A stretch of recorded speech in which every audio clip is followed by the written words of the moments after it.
first to admit it. I'm not used to laying low about my feelings. Tell the world or write a book when I'm Hey y'all, we are back in the ballroom for season 3 of Pose, and it will be the final season.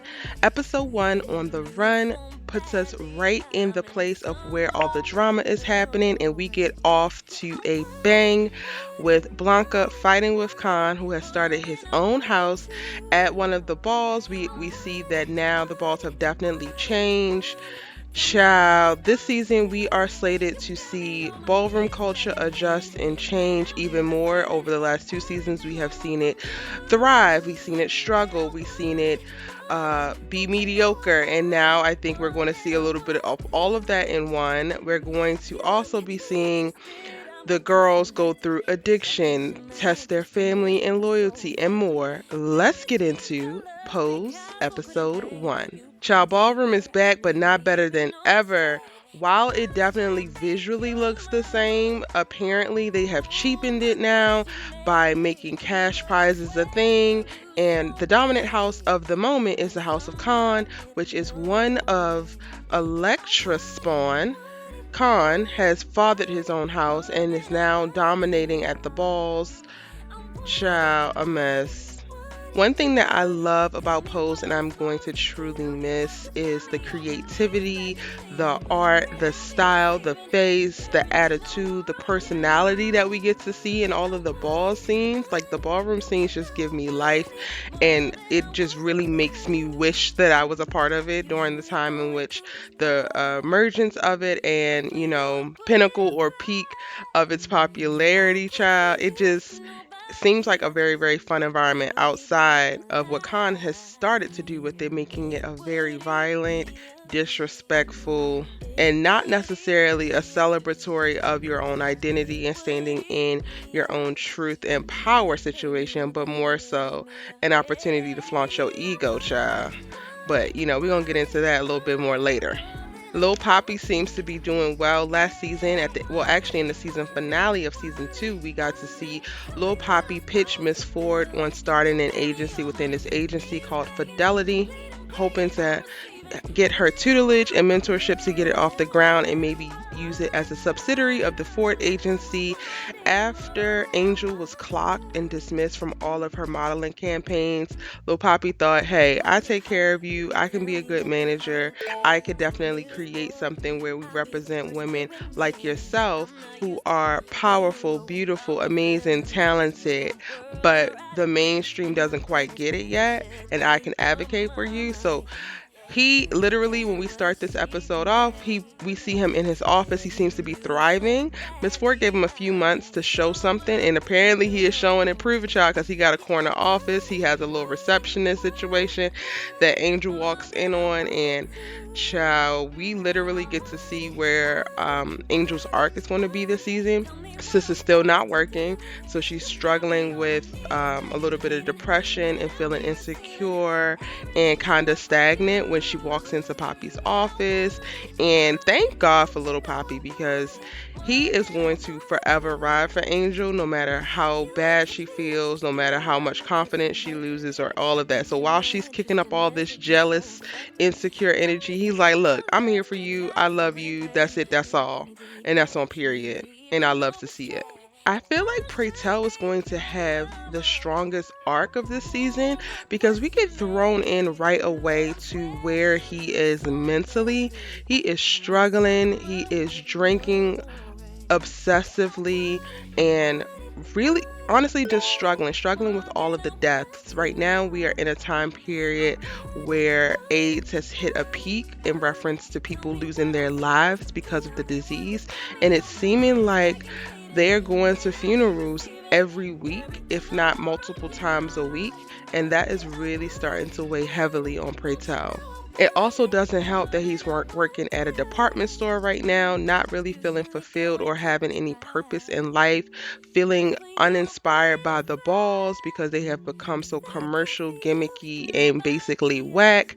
So all of this is a recipe for depression and disaster, child. And when we pick up on Blanca, our favorite mother, she, outside of fighting with Khan at the beginning of the episode because Khan is on some disrespectful crap, She is doing well, back healthy, in love, has given up the nail salon because we saw in the season finale that she had to be able to give up the nail salon. The chemicals are not helping in reference to her health. She struggled with pneumonia last season, and we thought that it was going to be the end. Like she was not looking good, and now she's working in the hospital, and she's actually working in the part of the hospital in which she's helping assist in the treatment of AIDS patients, and particularly ones that are dying. And this seems like it's the perfect place for her to be. She has such a loving, nurturing soul. She's so sweet, and she's the perfect person to help people really transition in a way that's graceful and they can still feel loved and appreciated. Beautiful, like how she, describes Cubby to himself.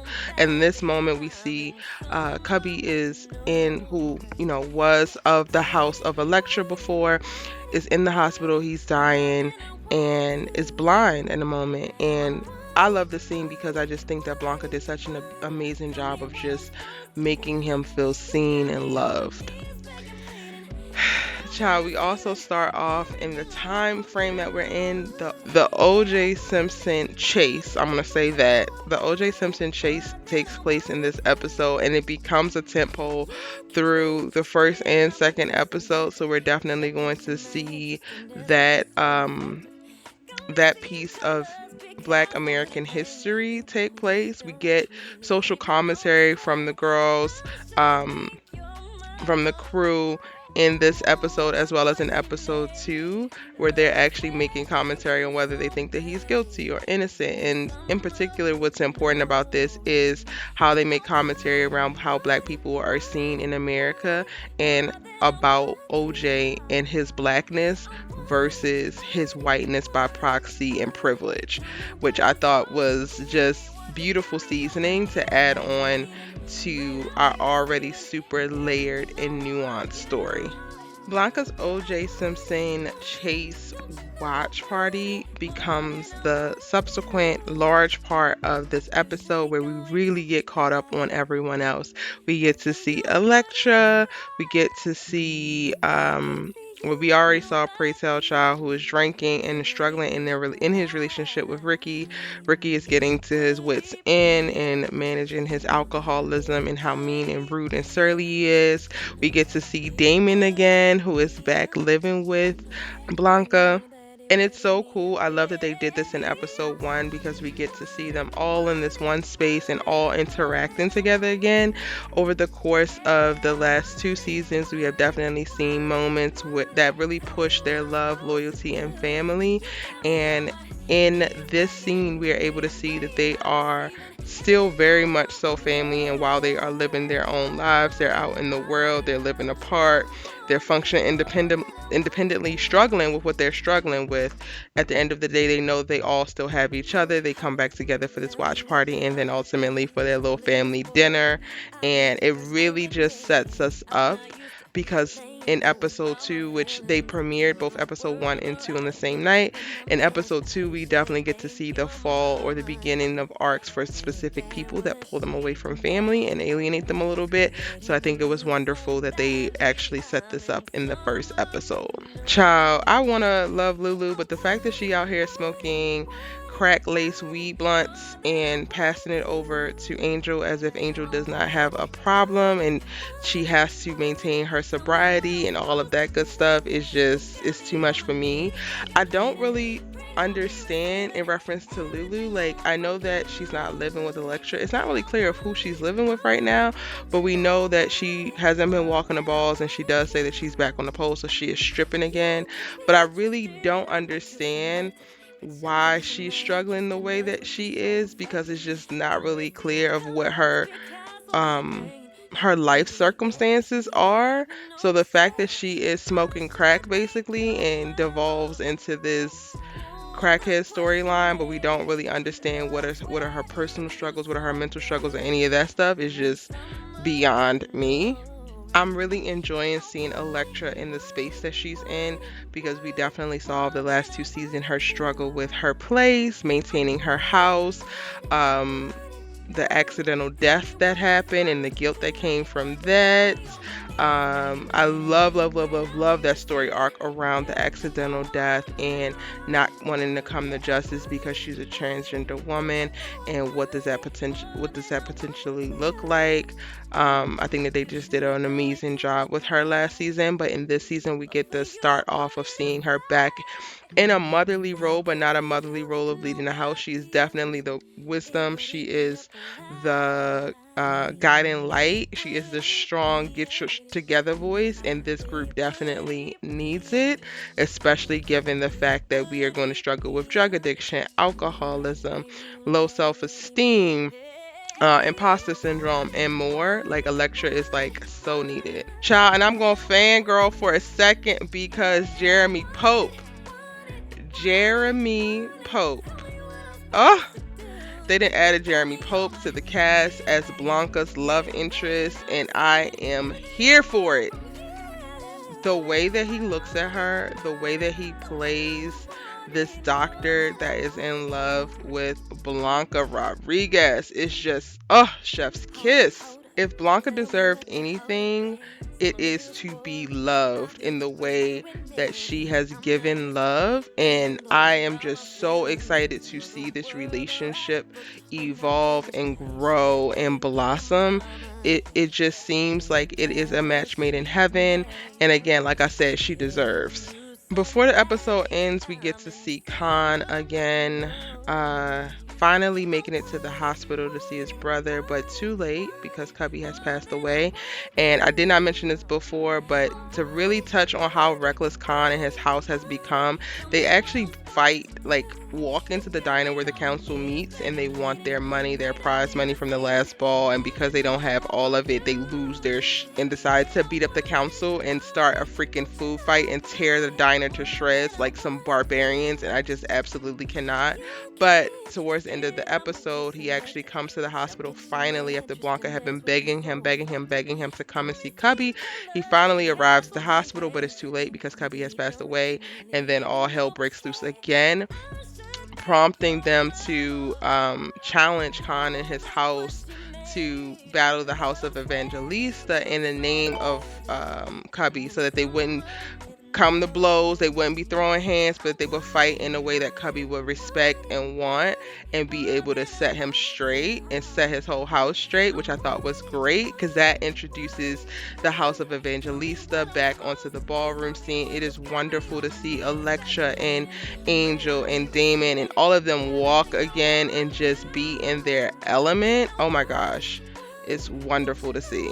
And at the very end, we get to see Blanca deciding to go and chase her dreams and pursue a nursing degree. She signs up for or applies for Manhattan Technical College.